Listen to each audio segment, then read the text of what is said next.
Hello and welcome to a new weekly vlog.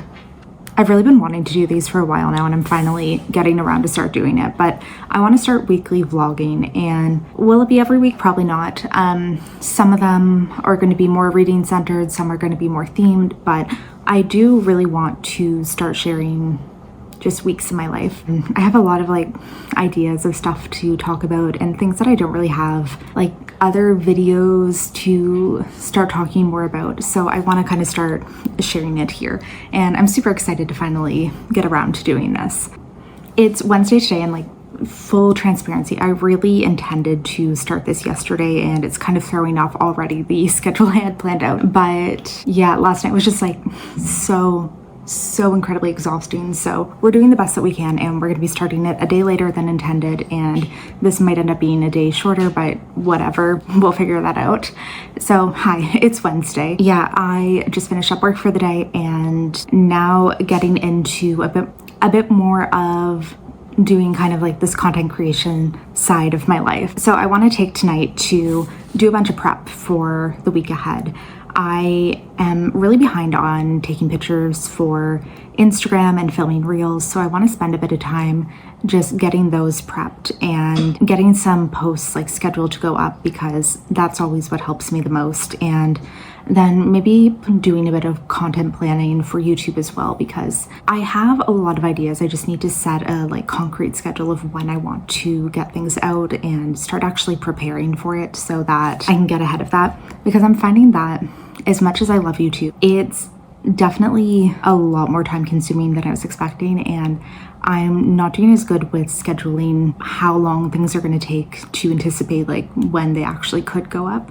So I need to spend a bit of time tonight doing that, getting a bit more realistic about it. Yeah, and hopefully getting a bit ahead for the week and getting some stuff ready to go. I'm gonna go make dinner, or I just popped some chili into the slow cooker and I'll have that later on tonight. But yeah, I'm gonna go start doing some of this content prep. Really having a bunch of posts ready to go at any time is a lifesaver for me, I find, on Instagram, because that way I always have something to go back on if I'm too busy. But I'm gonna go start doing that and then I'll check in a bit.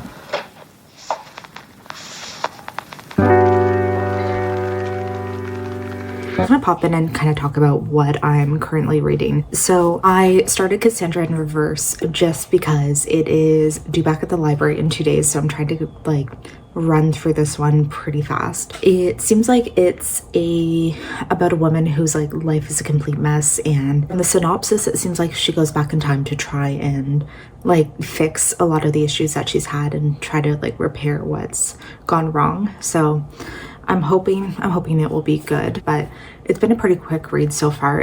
I'm not super far into it.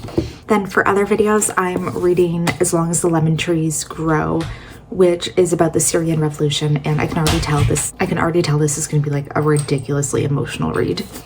And I'm also reading, for another one, The Marriage Act by John Mars, which, I have some feelings about it already, which will be shared in a new release vlog. So I'm reading 3 of those and just trying to get through as much as possible.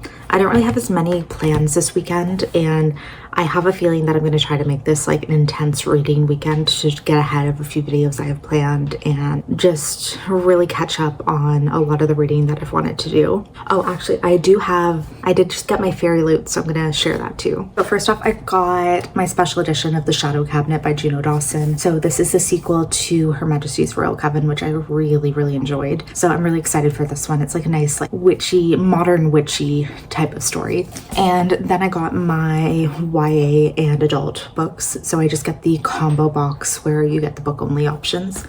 So first off, there is The Bonesmith, and I think this is the YA book. Here's the cover. There's the gorgeous artwork on the side, and then let's take a look on the inside. So here's the naked card back. Oh, and it has an alternative cover too, which I always love when they do that. I don't always use them, but it's still interesting to have. And then here's some of the artwork on the inside. So this one's about bonesmiths, obviously, who are able to sever ghosts from their earthly remains. So this one looks cool. Like, I'm definitely really enjoying the vibes of this. And then I'm assuming this is the adult box, or the adult book for August, but it is Forged by Blood. So here's the cover. I got really beautiful edges. I like when they do the character art on it. And let's take a look inside. Oh, okay, this is gorgeous. I am loving these naked hardbacks like this. And then also it has an alternative cover here.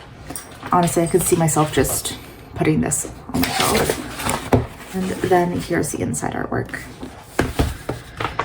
So what is this one about? Okay, so it's about somebody whose homeland has been attacked by a king, and she has blood magic that she's learning to control. And then it seems like she's trying to get revenge on the king for what has happened to her people. So very excited for those. It's getting close to time to do, actually I'm ready to do another installation of my Fairy Loot, reading my Fairy Loot adult books, which I'm excited for. I need to get started on that one soon too. But always exciting when it's a book mail day. So it's Thursday evening now. I'm just going to, I was wondering what this is, but I think it's just dry shampoo. I sprayed on myself earlier. But I'm going to read for most of the rest of the night and then work on a bit more, possibly start editing a video to go up later this week. But yeah, it's going to be a heavy reading night tonight. And yeah, let's hope that I can make some good progress in these.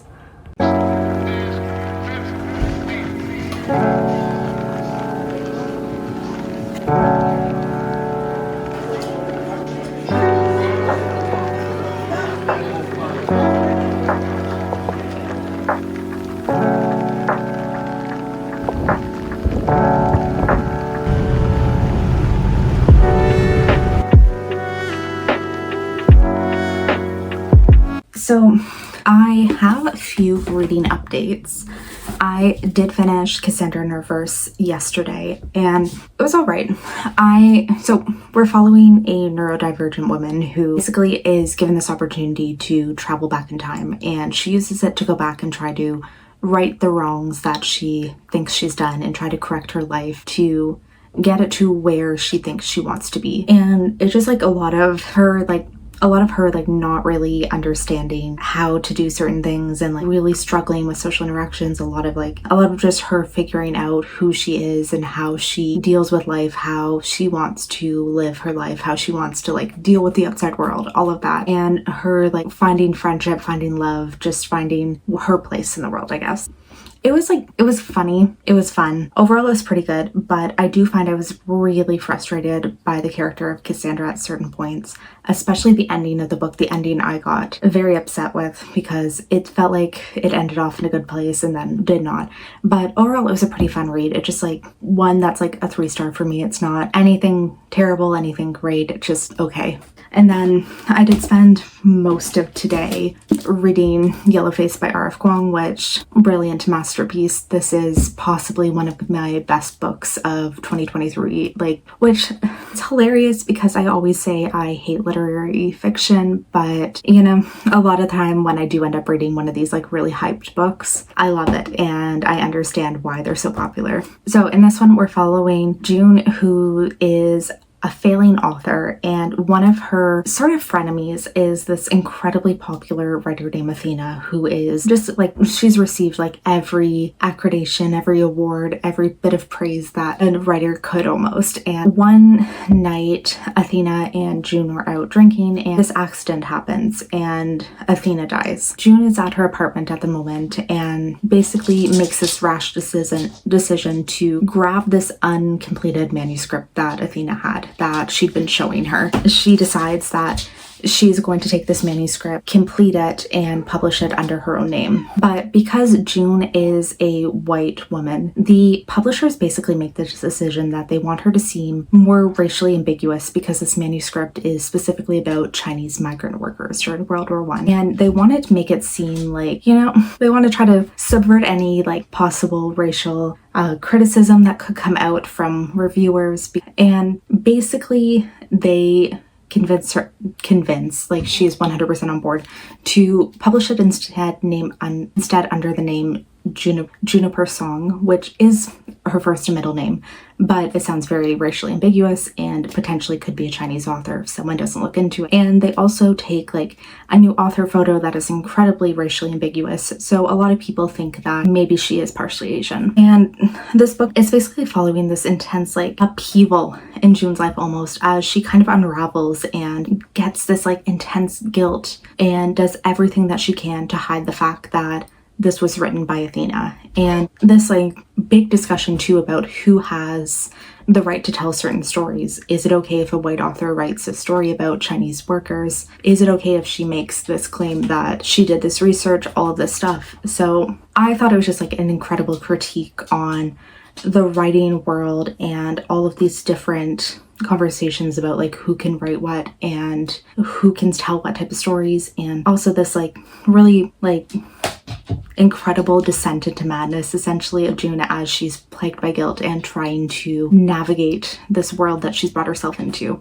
So I thought this was unbelievably good and I'm really obsessed with it. I've also just been trying to read a bit more for a few other vlogs that I have going on. So today's basically just been like an intense reading day. I have a bit more I want to get done. I want to try and get some editing done. It's like 7 p.m. now and I'm like, you know, packing in for a marathon of work because I do want to possibly get a video edited tonight. I want to try and finish another book. I want to just get ahead of stuff for the week to come. So I'm probably going to keep reading. I'm reading right now The Passengers by John Mars for a different video. And I'm probably not The Passengers. I'm reading right now The Marriage Act by John Mars for a different video, and I think that's probably going to be my focus read for the next little bit, but we'll see. I really want to try to get a video edited tonight too, so I'll see how much reading I actually accomplish, but I will check in later. It's the next day. I'm wearing the same shirt, and yes, I'm a mess. It's like 30 something degrees out today, and I don't think I was mentally prepared for it to once again be this hot. So I've just kind of taken today to be the laziest person alive. I did go to breakfast with some friends, but otherwise, like, I cannot get myself to get off the couch and do anything so far today. I'm just like laying and catching up on YouTube and doing absolutely nothing because it is so hot. And it sucks because I was really wanting to go for like a nice long walk today, and then maybe do the gym later too, but there's like no way right now because I am sweating so hard inside the house and I don't do well in the heat, so it's always disappointing. But I'm gonna hopefully get myself to shower, get ready, do something to this right now because I feel so disgusting. And yeah, my hair is greasy as hell because it always kind of looks like that regularly. I'm really trying to like stretch out my time in between hair washes, but it is really making my hair just look terrible at all times. But I'm going to try to get myself to get going and do something right now because it's like 3 p.m. and I've done basically nothing. But we will force myself to be somewhat productive, literally probably just by showering, but I will do that, and then I'll come back and tell you guys a bit more about what I've been reading last night / today because I actually stayed up late last night and read so much. Later on here, just to like film a little outro, this was kind of a mess of a week and I feel like I really filmed nothing. Like nothing interesting happened. I definitely need to get better at these weekly vlogs because I really did nothing in this one and I like barely updated on anything I was reading either, so next week will be better. I do want to say though, I did finish 2 more books that I want to talk about. So the first one is Hellbent by Leigh Bardugo, which is a sequel to Ninth House. This one was wonderful. It was like the perfect atmospheric type of book to get into fall, and reading it like right as September was starting was like the perfect time for it, I think, because it just like put me in all these spooky mood. Put me in like a major spooky mood, and it just has me so excited for all of the spooky reads that I'm gonna be doing like the next month or so. But Ninth House was pretty fantastic. Hellbent was pretty fantastic. I think I definitely preferred this more than Ninth House because it definitely got a lot more interesting, and like Hellbent felt very contained within this Yale secret society world. In Hellbent, we really explored like hell and a bunch more of these different creatures in the mythology and all of this stuff, and I thought it was so good. And then I also read a thriller that I so insanely obsessed with, which is None of This Is True by Lisa Jewell. And This is probably the most obsessed with a thriller I've been in such a long time. It's kind of like a mixed media, dual perspective, dual timeline, dual perspective type of story, where we're following this woman who's interviewing someone who she met just because they have the same birthday, they ran into each other at a pub and kind of got to talking. And one of the women is a very well-renowned podcaster, and the other one is just a woman who seems very unhappy in life and seems to have had a lot of terrible turns that have made her life like really not go the way she expected. So they start chatting and decide to do a podcast about kind of comparing their lives, seeing like even though they share this birthday, their lives went in such different directions than you really would have expected. And we really start diving into this weird history and life of the woman, one of the women, Josie, who was just really weird shit has happened in her life. And there's all of these secrets about her husband, her children, and all of this just like a deep, dark past that she seems to be trying to hide. And it was so engrossing, so amazing, so addicting. And I think this is one of the only books in the last little while that I stayed up all night, like basically all night reading until like I literally couldn't keep my eyes open anymore. So that was amazing. Like I can't remember the last time I've been this fully engrossed in a book and this obsessed about finding out what actually happened. So I loved it. I gave it a 5-star. It was just so exciting, so interesting, and I think one of the best thrillers I've read in a long time. So I'm going to be ending off the video here. This was just a quick little weekly vlog. I know it wasn't super exciting, this one, but coming up I'll be doing a few readathons the next coming weeks, so they should at least be a little bit more interesting, and hopefully I will see you guys in some more. So please subscribe if you haven't already, and goodbye.